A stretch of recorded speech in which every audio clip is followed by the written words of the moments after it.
नमस्कार दोस्तों, मैं डॉक्टर ब्रजेश शुक्ला आप सभी का अपने चैनल में स्वागत करता हूं। आज हम लोग मौर्य साम्राज्य से संबंधित कुछ ऐसे मल्टीपल चॉइस क्वेश्चंस का रिवीजन करेंगे जो कि हर परीक्षा में आते रहते हैं। ठीक है, तो इन प्रश्नों को अगर आपने तैयार कर लिया, किसी भी परीक्षा में मौर्य साम्राज्य से संबंधित कोई भी प्रश्न छूटेगा नहीं। ठीक है, ये आपके रिवीजन का भी काम करेगा जो आपने पढ़ रखा है। और इन क्वेश्चंस को सॉल्व करने के क्रम में, ठीक है, टोटल 20 क्वेश्चंस होंगे। आपका स्कोर कितना रहा नोट करते जाइएगा और कमेंट में लिख करके हमें बताइएगा। Let's start with the video.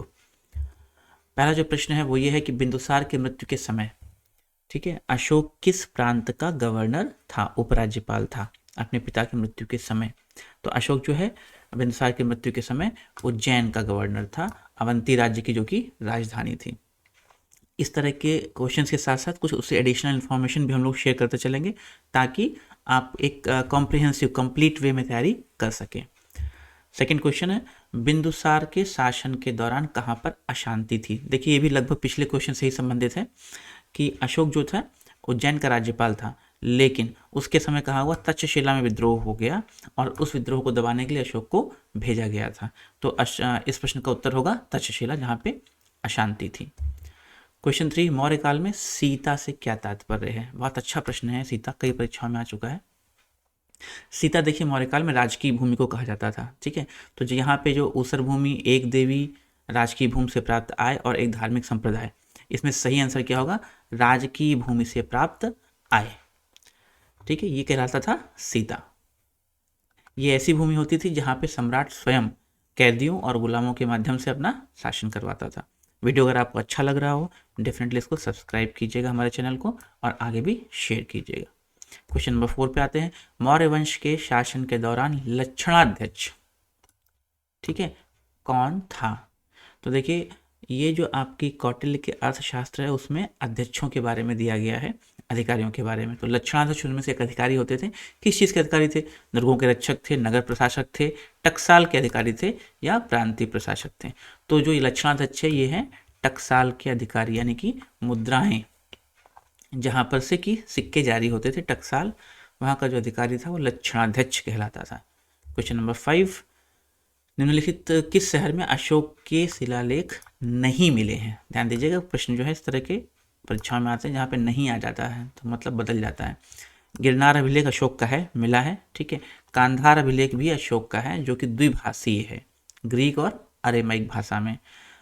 Pataliputra Ashok की राजधानी है और टोपरा में अशोक का स्तंभ लेख मिला है। ठीक है, दिल्ली टोपरा, जिसको मोहम्मद बिन तुगलक उठवा के दिल्ली ले गया था टोपरा से। तो इसमें से जो सही आंसर है, ठीक है, जहाँ पे कोई लेख अशोक का नहीं मिला है वो है पाटलिपुत्र, वो उसकी राजधानी थी। बाकी तीनों जगह से उसके अभिलेख मिले हैं। क्वेश्चन नंबर 6 पे आते हैं, किस मौर्य शासक ने दक्कन की विजय प्राप्त की थी, दक्षिण भारत में विजय प्राप्त की थी। तो देखिए अशोक के विषय में हम जानते हैं, जो पहला ऑप्शन है कि वो ये है कि इसने कलिंग की विजय प्राप्त की थी, बाकी दक्षिण भारत की विजय इसने प्राप्त नहीं की थी। बिंदुसार और कुणाल के विषय में कुछ भी ऐसा नहीं है जो उन्हें विजेता के रूप में याद रखा जाए, अर्थात जो एक एलिमिनेशन के बाद जो एकमात्र आंसर बचता वो है चंद्रगुप्त मौर्य। ठीक है, तो दक्षिण भारत की विजय किसने प्राप्त की थी, चंद्रगुप्त मौर्य ने प्राप्त की थी। वैसे भी तमिल स्रोतों में कहा गया है कि उत्तर भारत के एक शासक की सेनाएं पहुंची थी दक्षिण भारत तक, तो वो शासक कौन था, चंद्रगुप्त मौर्य था। तो क्वेश्चन नंबर 6 का सही उत्तर होगा चंद्रगुप्त। क्वेश्चन नंबर 7, निम्नलिखित में से प्राचीनतम राजवंश सबसे पहला कौन सा है। अगर इसको सही सीक्वेंस में सेट किया जाए, सबसे पहले कौन आए थे, तो इनमें से सबसे पहले आएंगे मौर्य वंश। ठीक है, नंबर 2 पे कौन आएगा, कण्व वंश। ठीक है, शुंग वंश के पश्चात। नंबर 3 पे आ जाएंगे कुषाण और नंबर 4 पे आ जाएंगे गुप्त। इसका अर्थ क्या हुआ कि प्राचीनतम राजवंश कौन सा निकला, मौर्य वंश सबसे पहले आया। ठीक है, डू सब्सक्राइब। किसके शासनकाल में डाइमेकस या डिमेकस, ठीक है, राजदूत था, भारत आया था। तो ये आया था बिंदुसार, जो चंद्रगुप्त मौर्य का पुत्र और अशोक का पिता है, उसके समय डाइमेकस भारत आया था। ये सीरिया के राजा एंटियोकस का राजदूत था जो बिंदुसार के दरबार में आया। क्वेश्चन नंबर 9, किस महीने से मौर्यों का राजकोषीय वर्ष, फाइनेंशियल ईयर स्टार्ट होता था। तो इस प्रश्न का उत्तर होगा आषाढ़ और जुलाई, जिसे अंग्रेजी महीने हम क्या कह सकते हैं, जुलाई कह सकते हैं। तो जुलाई या आषाढ़ के महीने से मौर्यों का राजकोषीय वर्ष प्रारंभ होता था, अर्थशास्त्र से जानकारी मिलती है। क्वेश्चन नंबर 10, भारत का प्रसिद्ध शासक जिसने अपने जीवन के अंतिम दिनों में जैन धर्म को अपनाया था। ठीक है, इसका सही उत्तर होगा चंद्रगुप्त मौर्य, जो अपने अंतिम समय में एक जैन भिक्षु के प्रभाव से जैन धर्म को अपना लेता है और दक्षिण भारत चला जाता है, श्रवणबेलगोला में तपस्या करते हुए अपने जीवन का त्याग करता है चंद्रगुप्त मौर्य। अब आप क्या करेंगे, आप कमेंट में बताइए कि उस बौद्ध जैन साधु का नाम क्या था जिसके प्रभाव से चंद्रगुप्त मौर्य जैन धर्म अपना लेता है। क्वेश्चन नंबर 11 पे आते हैं, मेगास्थनीज ने भारतीय समाज को कितनी श्रेणियों में विभाजित किया है। तो मेगास्थनीज सेल्यूकस का राजदूत था जो चंद्रगुप्त मौर्य के दरबार में था। उसने अपनी पुस्तक इंडिका में भारतीय समाज को 7 जातियों में विभाजित किया। तो सही उत्तर क्या है 7। क्वेश्चन नंबर 12, बराबर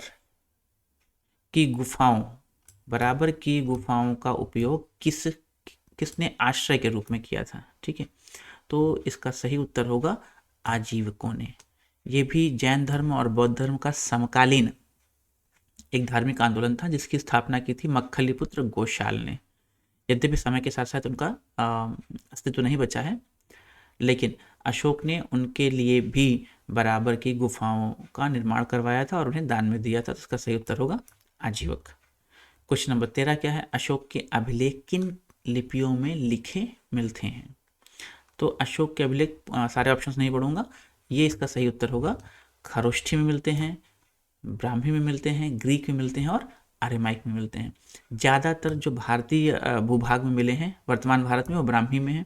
पश्चिमोत्तर भारत में आज का जो पाकिस्तान आप कह सकते हैं, अफगानिस्तान का बाउंड्री जो है वो खरोष्ठी में मिले हैं। और उसके ऐसे क्षेत्र जो ईरान और यूनान सेंट्रल एशिया से जुड़े हुए थे वहाँ पे कुछ अभिलेख उसके ग्रीन और आरामाइक में भी मिले हैं। तो टोटली 4 भाषाएं उसके अभिलेखों में पाई जाती हैं, लेकिन बहुतायत किसकी है, ब्राह्मी की। Moving forward, question number 14, Maurya साम्राज्य में प्रचलित मुद्रा का क्या नाम था। ठीक है, पण, तोल, धरणी या दिनार। देखिए 2 मुद्राएं उस समय की बहुत फेमस थी, एक थी करशापण या पण और दूसरी थी काकड़ी, तांबे की मुद्रा। तो प्रचलित मुद्रा जो है ऑप्शंस में केवल पण दिया है जो सही है, इसका सही उत्तर क्या होगा पण। मौर्य साम्राज्य की मुद्रा है पण या करशापण। क्वेश्चन नंबर 15 पे आते हैं, अशोक ने किससे बौद्ध धर्म की दीक्षा ली थी। देखिए अशोक ने बौद्ध धर्म की दीक्षा ली थी उपगुप्त से। यद्यपि वो निग्रोध से भी प्रभावित था, लेकिन धर्म की दीक्षा उसने किसने ली है, उपगुप्त से। क्वेश्चन नंबर 16, अशोक का समकालीन तुर्मय कहाँ का शासक था। अच्छा प्रश्न है। जैसे मैंने पिछले बताया, डाइमेकस कहाँ से आया था, सीरिया से आया था, और एंटियोकस फर्स्ट का राजदूत था, यानी सीरिया ऑप्शन में नहीं होगा। तुर्मय जो है टॉलेमी का ये ब्राह्मी में नाम उस समय यहाँ प्राकृत में दिया गया था, वो क्या था, तुर्मय, टॉलेमी का। तो वो मिस्र का शासक था टॉलेमी। ठीक है, मूविंग फॉरवर्ड, अशोक के किन अभिलेखों से यह स्पष्ट होता है कि उसने अपने समकालीन शासकों के साथ मैत्री संबंध बनाए थे। बड़ा अच्छा प्रश्न है।